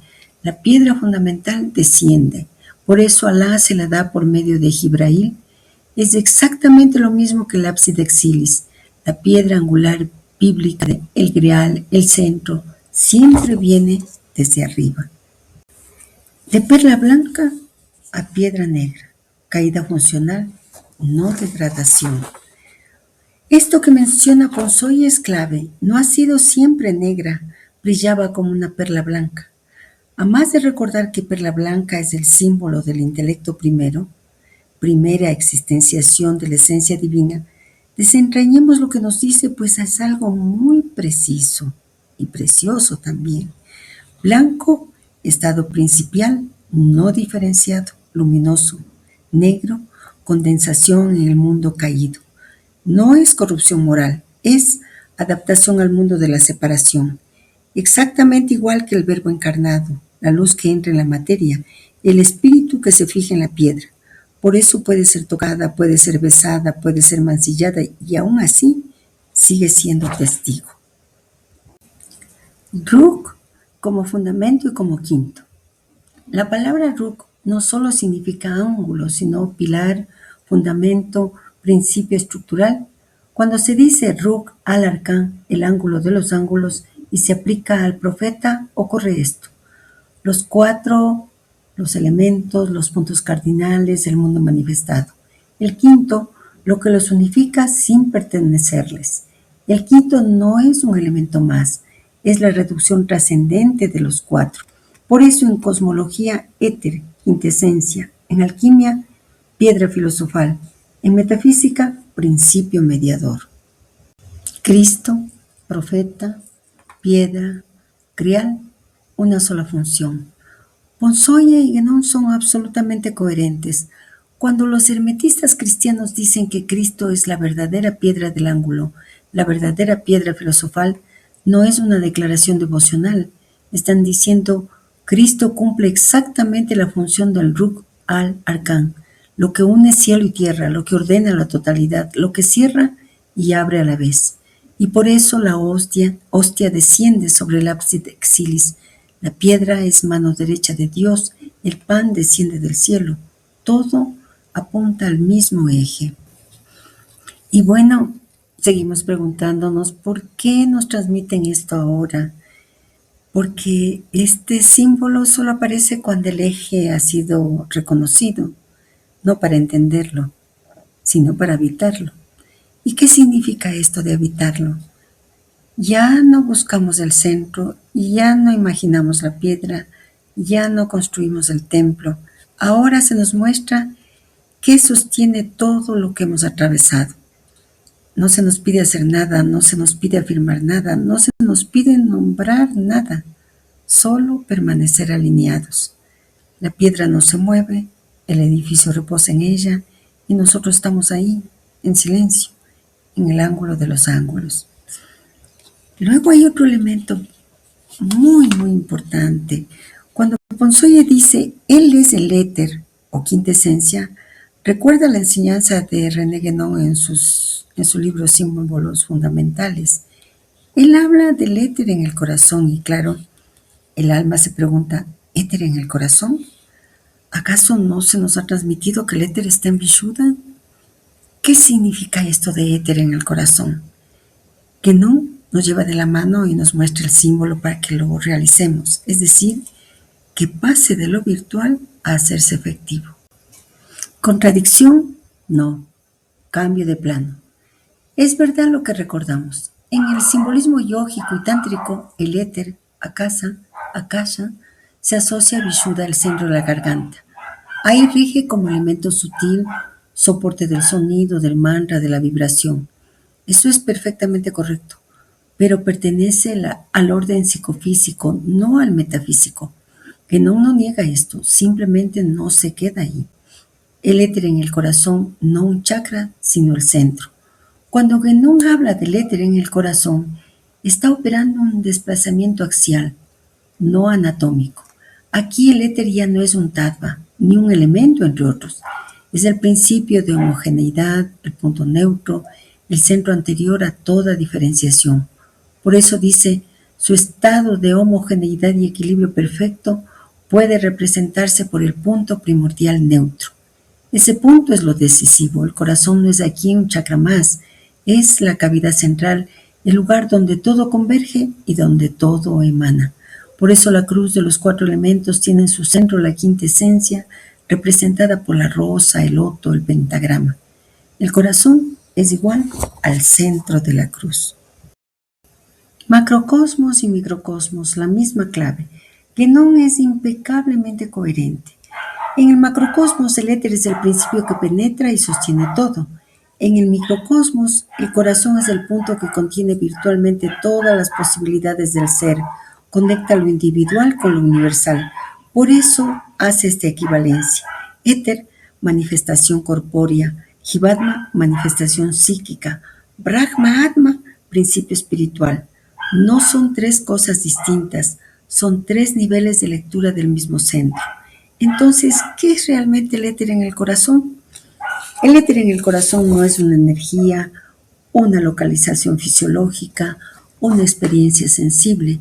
Es la presencia virtual del principio, el punto de contacto entre lo humano y lo divino, el lugar donde el Jivatma y el Atma se tocan sin confundirse. Por eso Guénon nos dice algo decisivo. Esa presencia no se hace plenamente efectiva sino cuando el ser la ha realizado. Ingresa la realización, no la teoría. De lo virtual a lo efectivo, lo que anhelamos con precisión. Hemos dicho algo muy verdadero. Guénon nos lleva de la mano y nos muestra el símbolo para que lo realicemos. ¿Por qué? Porque mientras no hay realización, Brahma está en el corazón virtualmente. Como la piedra está en la tierra, como el grial está oculto, como la montaña está velada. Cuando hay realización, el corazón se vuelve ciudad divina. El centro personal se identifica con el corazón del mundo. El éter ya no es símbolo, es transparencia total. Por eso Guénon nos puede decir, quien ha llegado a ese conocimiento ha alcanzado el centro de todas las cosas. Y Vishuddha entonces no se pierde, se ordena. Vishuddha, función de expresión, vibración, mediación sonora. Corazón, principio de identidad. El sonido nace del silencio. El mantra nace del centro. El éter de la garganta procede del éter del corazón. El alma alcanza a comprender que el éter en Vishuddha es función. El éter en el corazón es principio. El éter en el corazón, en su sentido último, es Brahma mismo, y por eso el conocimiento del corazón No es emocional, no es devocional, no es psíquico, es Brahma Vidya. No tenemos que hacer nada con esto, solo reconocer dónde estamos siendo llevados. Hemos sido conducidos al centro, no como concepto, sino como posibilidad viva. Hablar no tiene sentido. Aquí solo se habita. Continuemos con la lectura del propósito. El emblema del Santo Graal es una copa sobre la cual reposa su atributo fundamental, la lanza. Algunos han visto naturalmente el símbolo sexual en una figura representando al elemento femenino, la copa, y la otra el elemento masculino, la lanza. Esta figuración del yoni y del lingam no se debe excluir, pero es preciso buscar aún otras analogías con el fin de poder transponer, como siempre, sobre los diferentes planos. En un simbolismo tradicional muy general, la lanza es una representación del eje del mundo, análogo a la montaña, al árbol del mundo o aún al pilar axial del simbolismo arquitectural. Revisar también nuestro propósito 1 en relación con el jet egipcio. Pero fuera de la significación axial muy general de la lanza, existe un simbolismo más específicamente árabe, en conexión con el del Parsival. Se encuentra en la ciencia de las letras, ciencia tradicional sin equivalente en Occidente, fundada sobre la noción de la lengua árabe, lengua sagrada y lengua de revelación, salida pues directamente de la fuente divina del verbo como medio eficaz de una hermenéutica espiritual aplicada al Corán. Según esa ciencia, el mundo ha sido creado no por la primera letra, alif, formada por un trazo vertical rectilíneo, sino por la segunda, ba, formada por un punto coronado por una curva de concavidad superior. En este papel primordial, en el cual es a la vez el medio y el lugar de la creación, la ba, dice René Guénon, representa a Erru, el espíritu, que es preciso comprender como el espíritu total de la existencia universal. Y aquí una nota, y una nota larga e importante. La Fatiha, apertura del Corán, comienza efectivamente su primera frase por la letra Ba, Bismi Allah er-Rahmanin er-Rahim, en el nombre de Dios, el clemente, el misericordioso. La Biblia abre también su primer versículo por esa misma letra, Bet, en el texto original en hebreo, Parashit bara Elohim et ha-shamayim bet ha-aretz, que se ha traducido tan mal por al comienzo Dios creó los cielos y la tierra. Después así la segunda letra de los alfabetos sagrados, lo que viene a dar testimonio de la creación, ya que si 1 no es un número, geométricamente el 2 no puede ser figurado, ya que sería el diámetro de un círculo cuya circunferencia no se encontraría en ninguna parte, es decir, una recta en cualquier dirección y de largura indefinida, dividiendo el plano en 2 zonas. Revisar nuestras definiciones y detalles en nuestro propósito psicológico número 3 y termina la nota. Este es producido por el mandamiento divino y desde que Él es producido es, en cierta manera, el instrumento por el cual ese mandamiento operará todas las cosas, que así serán ordenadas con relación a Él. Antes de Él no había pues más que el Amr, afirmación del ser puro y primera formulación de la voluntad suprema. Como antes de la dualidad no hay más que la unidad, o antes que el Ba, no hay más que el Alif. Ahora bien, el Alif es la letra polar cuya forma es aquella del eje, siguiendo el cual se cumple el orden divino, y la punta superior del Alif, que es el secreto de los secretos, se refleja en la punta del Ba, en tanto que ese punto es el centro de la circunferencia primera que delimita y envuelve el dominio de la existencia universal. Se percibe de inmediato la correspondencia entre el ábside exilis y el punto del Ba. Su papel de instrumento del mandamiento divino aparece espontáneamente. Su carácter principal está subrayado por Wolfram mismo, diciendo que esta cosa perfecta a la cual no faltaba nada era conjuntamente raíz y floración, de la misma manera que su situación de centro de la circunferencia primera, cuando él precisa que todo aquello que los planetas encierran en su curso, todo aquello que iluminan sus rayos son los límites del reino del Graal. Asimismo aparece la relación de la lanza y de la lid.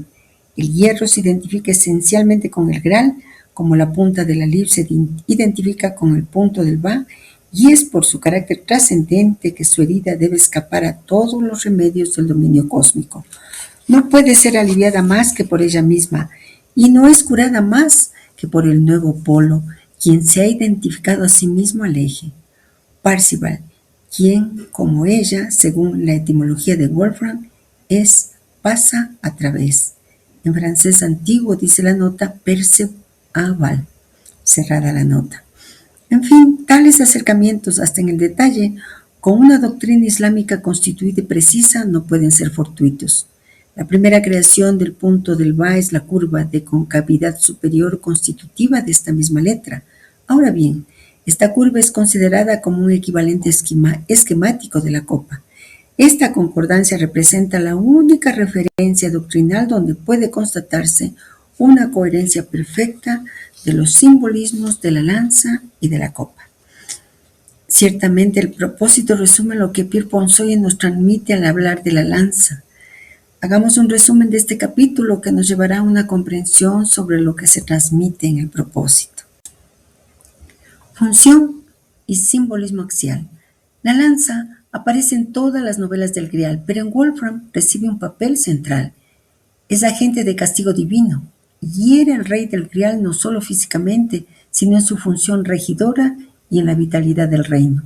Representa el eje del mundo, análogo a la montaña, el árbol cósmico o el pilar arquitectónico. Su carácter es ambivalente, destructora y sancionadora, mientras que el Grial es conservador y dispensador. La sangre que fluye de su hierro recuerda al rocío del árbol del mundo, reforzando su dimensión cósmica. La lanza proviene de los confines del paraíso, símbolo del centro supremo y de la tradición primordial. Su portador es un caballero pagano, movido únicamente por la fuerza del Grial, lo que subraya la intervención de elementos no cristianos en momentos cruciales de la aventura. El nombre del Grial, grabado en la lanza, indica su identidad esencial con él. Ponsoye destaca la independencia de este simbolismo respecto a la lanza de Longino y el cáliz de la cena, lo que refuerza la originalidad de la transmisión Wolfram-Kjot y su inspiración islámica. El silencio de Wolfram sobre los símbolos de la pasión corporal coincide con concepciones islámicas que excluyen la crucifixión personal de Cristo. Ponsoye vincula esta perspectiva con acusaciones históricas contra el temple y con corrientes como el catarismo o el docetismo, pero aclara que en Wolfram no hay heterodoxia, sino una posición esotérica regular. Se distingue entre herejías nacidas de desviaciones y una tradición iniciática que conserva su regularidad. Hablemos sobre el simbolismo árabe y la ciencia de las letras. Ponsoye establece paralelismos entre la lanza y la letra alif, eje vertical, en la tradición árabe, y entre el Grial y la letra Ba, punto y curva. La alif representa el eje divino, mientras que la Ba simboliza el espíritu universal y el medio de la creación. La herida del rey solo puede ser sanada por la misma lanza, lo que refleja su carácter trascendente y axial. Se observa una coherencia entre los símbolos de la lanza, la piedra y la copa, vinculados por la geometría sagrada y el ternario iniciático, polo supremo y dos imames. René Guénon refuerza estas correspondencias con el simbolismo hermético de la piedra cúbica, con punta y la montaña Kab asociada al centro del mundo en la tradición islámica. Ponsoye interpreta por tanto la lanza como un símbolo axial y cósmico, sancionador de la decadencia y ligado al centro supremo. Su origen y portador pagano muestran la intervención de fuerzas exteriores pero benéficas. La independencia respecto a los símbolos cristianos de la pasión y los paralelismos con la ciencia de las letras árabe refuerzan la tesis de una inspiración esotérica islámica, coherente y regular, que conecta la lanza con el Grial, la piedra y la copa en un mismo sistema simbólico universal. Hemos intentado hacer un resumen de todo el largo capítulo que está en el libro de Ponsoye, pero si volvemos a leer el propósito, nos podemos dar cuenta que en el propósito se puso una especial énfasis en lo que Ponsoye transmite, puesto que en esos párrafos nos entregan una cosmogonía hermosa. Los elementos de esta parte permiten que logremos entender la función tanto de la Alif como de la Ba en la creación del mundo y el señalamiento sobre los límites del reino del Greal. Profundicemos en ello. La Alif y la Ba en la creación. Alif forma un trazo vertical recto, símbolo del eje polar. Su significado representa la unidad primordial, el ser puro y la voluntad suprema. Al.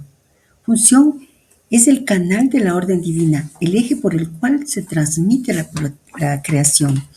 Su punta superior es llamada el secreto de los secretos, que se refleja en el punto de la Ba. En el simbolismo del Grial, la Alif corresponde a la lanza, el eje que hiere pero también sanciona y reordena. La Ba forma un punto bajo una línea curva de concavidad superior.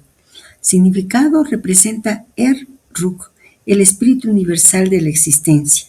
La función es el medio lugar de la creación, el instrumento por el cual la orden divina produce todas las cosas. El punto de la Ba es el centro de la circunferencia primera, es decir, el origen del espacio cósmico. En el simbolismo del Grial, la Ba corresponde a la copa, piedra, receptáculo y raíz de la manifestación. Los límites del reino del Grial. Cuando Wolfram nos dice que todo lo que los planetas abarcan en su curso, todo lo que sus rayos iluminan, esos son los límites del reino del Grial. Está describiendo una cosmología circular. El punto de la Ba es el centro. La circunferencia primera es el cosmos iluminado por los astros.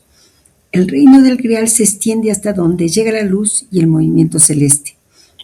Esto significa que el Grial no es solo un objeto, sino un principio cósmico que ordena y delimita la totalidad del universo manifestado. Veamos las correspondencias simbólicas. Alif, lanza, eje del mundo, verticalidad, trascendencia, sanción. Ba, copa, centro receptivo, raíz, floración, receptáculo de la creación. La relación entre ambas letras refleja la dualidad creadora, unidad Alif y manifestación Ba. El reino del Grial es, entonces, la totalidad del cosmos ordenado por esa relación. En otras palabras, Ponzoya y Guénon nos muestran que la lanza, Alif, y el Grial, Ba, son símbolos complementarios de la creación. Uno es el eje que transmite la orden divina. El otro es el centro que la recibe y la despliega en el universo. En esta frase que nos dice Ponzoya y que está en el propósito, la punta superior de la Alif, que es el secreto de los secretos, se refleja en el punto de la Ba. Podemos comprender que el secreto de los secretos se refiere a esa chispa trascendente que se menciona como el secreto de los secretos. Está entendida en la tradición islámica como procedente de Alá, como una emanación directa de la voluntad divina. En la ciencia de las letras, Alá es la fuente absoluta del ser. La Alif representa esa unidad primordial, el eje vertical por el cual se transmite la orden divina. Al-Amr. El secreto de los secretos es la parte más oculta de esa orden, la chispa que conecta lo inefable con lo manifestado. Esa chispa se refleja en el punto de la Ba, que es el centro de la primera circunferencia, el inicio del cosmos. Así la creación es manifestación de su palabra, manifestación de su voluntad. La Alif y la Ba son símbolos de cómo la unidad divina se despliega en la multitud del mundo. Cuando Ponzoya lo relaciona con el Grial, cuando nos está diciendo que el reino del Grial se extiende hasta donde alcanza esa primera circunferencia cósmica iluminada por los astros, es decir, todo lo creado bajo la orden divina, nosotros podríamos comprender que la chispa trascendente es la primera irradiación del ser divino, que no abandona a Alá, sino que es su modo de hacerse presente en la creación. Pero volvámonos a preguntar, ¿el secreto de los secretos es Alá? Y realmente el planteamiento sería que no es Alá en su esencia, es decir, Dat, sí es lo más cercano a Alá que puede reflejarse en la creación. Y esa diferencia en la metafísica islámica es tradicional, es muy importante. En la tradición islámica, lo que nos enseña en Maraví, Genón, en la ciencia de las letras, Alá es absolutamente trascendente, no manifestado, no contenido. Nada creado puede contener ni reflejar la esencia divina, pero Alá se da a conocer por su orden, Al-Amra, su espíritu, Ar-Ruh, sus nombres y cualidades. El secreto es el secreto de la orden, no la esencia. Es el punto de contacto entre lo no manifestado y lo manifestado. Por eso está en la punta superior del alif y se refleja en el punto de la ba. Reflejarse sería hacerse visible sin abandonar su fuente. Y esta cosmogonía es maravillosa. Veamos un esquema de esta cosmogonía de Alá al cosmos, es decir, al Graal. Alá es la fuente única. Alif transmite la orden divina como eje polar. El secreto de los secretos es la chispa que conecta lo inefable con lo manifestado. Ba recibe esa chispa y despliega la creación como centro del cosmos. El Greal simboliza ese orden universal, cuyos límites coinciden con la totalidad del mundo iluminado por los astros. De esta manera, la lanza, Alif y la copa Ba son símbolos complementarios, uno vertical y trascendente, el otro receptivo y manifestador. Juntos muestran cómo la unidad divina se convierte en cosmos. Vayamos a otro elemento de la transmisión de esta parte del propósito psicológico, la mención del Yoni y el Lingam y la recomendación que el maestro nos hace de volver a la enseñanza del propósito 1. El Yed relacionado con la lanza, así como con el eje del mundo, la montaña, el árbol del mundo y aún al pilar axial. Y todo esto nos recordó la enseñanza de Neumann en su libro Los orígenes e historia de la conciencia. Él nos transmitió el secreto del Yed. Recordemos. Volver a meditar en ello permite ver claramente por qué el maestro lo aumenta y por qué nos remite al propósito 1. Y por qué menciona al Yoni Lingam junto con la lanza. No son símbolos aislados, es un mismo eje simbólico que reaparece con lenguajes distintos. Vamos a ver, no a acumular conceptos. Vamos, por tanto, con calma. El Yed, lo que Neumann revela y que Ponsoye da por supuesto. Neumann nos dio la clave que Ponsoye no explica porque presupone que ya la conocemos. El Yed es columna vertebral, árbol, pilar, falo sublimado, eje, escalera, unión, cabeza, columna, victoria sobre el desmembramiento. El Yed es el falo enderezado, elevado, espiritualizado. Por eso Neumann dice algo decisivo. El sacro sustituye al falo, duración, permanencia, eternidad. Ocurre así el giro alquímico. Potencia generadora, abajo, dispersa, biológica. Potencia generadora, arriba, axial, espiritual. Eso es exactamente lo que en alquimia se llama sublimación, erección del eje, fijación de lo volátil. Ahora vayamos al Tantra. ¿Y por qué al Tantra? Porque el Tantra utiliza símbolos muy potentes para expresar la unión de lo masculino y lo femenino como principios cósmicos. Cuando se habla de Shiva como Lingam y Shakti como Yoni, no se trata únicamente de órganos sexuales, sino de arquetipos que representan fuerzas universales. Shiva Lingam. Lingam significa marca o símbolo. Representa la conciencia pura, lo inmutable, lo trascendente. Es la energía masculina en su aspecto de estabilidad, dirección y presencia. En la práctica tántrica, el Lingam no se reduce al falo físico, sino que simboliza el eje del universo, el principio que sostiene la existencia. Shakti Yoni. Yoni significa fuente o matriz. Representa la energía creativa, el dinamismo, la manifestación. Es la energía femenina como receptividad, fertilidad y movimiento. La Yoni es vista como el portal de la vida, el espacio donde la conciencia se encarna. La unión de Shiva y Shakti. El Tantra enseña que la realidad surge de la interacción entre estos dos principios. Shiva sin Shakti sería conciencia inmóvil, sin expresión. Shakti sin Shiva sería energía sin dirección, caótica. Su unión simboliza la totalidad, la conciencia que se manifiesta en la materia y la energía que se eleva hacia lo trascendente. En rituales y meditaciones, esta unión se celebra como el equilibrio entre lo espiritual y lo material, lo eterno y lo temporal, más allá de lo sexual. Aunque los símbolos provienen de la sexualidad, el Tantra los expande hacia un plano cosmológico, filosófico y espiritual. El encuentro entre Lingam y Yonin es metáfora de la integración de opuestos, masculino-femenino, cielo-tierra, espíritu-materia, la experiencia de la divinidad de la unión, no en la separación, el reconocimiento de que todo ser humano lleva dentro ambos principios. Y bueno, ¿cómo reconocemos que todo ser humano lleva dentro ambos principios? El trabajo con los chakras es parte fundamental del Tantra, especialmente en su dimensión energética y espiritual.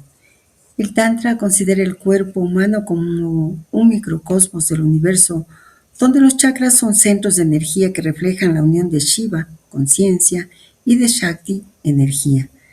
La energía de Shakti, recordemos, ya lo sabemos, ya lo conocemos, se manifiesta como Kundalini, que permanece latente en la base de la columna, chakra raíz, y busca ascender a través de los chakras hasta unirse con Shiva en el chakra coronario.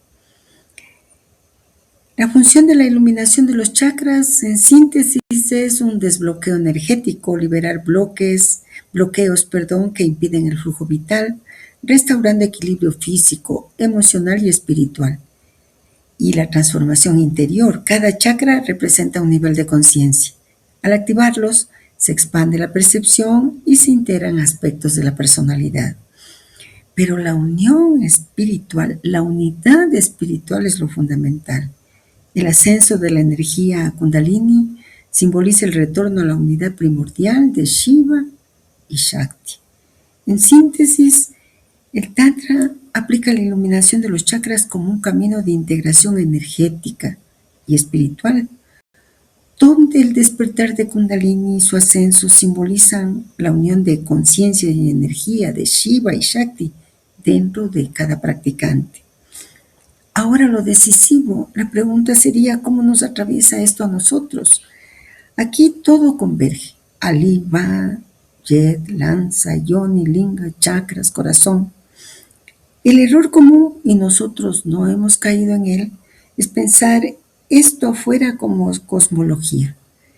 La enseñanza real, el ser humano, es el lugar donde esto debe realizarse. Neumann dice algo enorme. El falo sustituido por el sacro, bueno, pues es la duración, la eternidad. ¿Y eso qué significa? La potencia generadora ya no es horizontal, ya no se dispersa, se endereza, se axializa, se espiritualiza. ¿Y cómo se manifiesta esto? Con el yed erguido, la lanza, el alif, el eje interior. Cuando la potencia vital se vuelve eje, nos han dicho, nace el hombre universal. Entonces Kundalini no es energía solamente, es la Shakti buscando el eje. Mientras está abajo, potencia dispersa. Cuando asciende, potencia ordenada. Y cuando llega al centro verdadero, presencia. ¿Dónde está el centro verdadero? Sería la pregunta entonces, no solo en Sahasrara, está en el corazón. Ahí se cruzan el eje vertical Alif, el centro circular Va, el Yed, el Gral, el punto del Va, el éter en el corazón, de acuerdo a Guénon. Y Parsival es el que pasa a través, nos han dicho que proviene su nombre de el francés antiguo, Perse Aval, el que atraviesa la ignorancia, el que no pregunta cuando debería, el que aprende a preguntar desde el corazón. Interiormente, Parsival es el principio consciente que despierta en el corazón y se alinea con el eje. Por eso, Él cura la herida de la lanza porque se ha identificado con el eje y solo el eje puede sanar la herida del eje. Eso no es moral, es ontológico. Tal vez lo que nos está pasando es que estamos entrando a un punto donde el símbolo ya no quiere ser explicado, quiere ser habitado. Por eso las palabras se mezclan realmente, el silencio aparece, el no sé cómo preguntar surge. Eso no es confusión mental. Es lo que Guénon y Maraví, Ponzo y Corban describen, pasar del símbolo a la realización interior. Y eso parece ser que siempre desarma el lenguaje primero. Por eso nos quedamos aquí en nuestra meditación del propósito psicológico 32 del Santo Graal en la segunda parte y nos vemos dentro de poco. Hasta luego, amigos.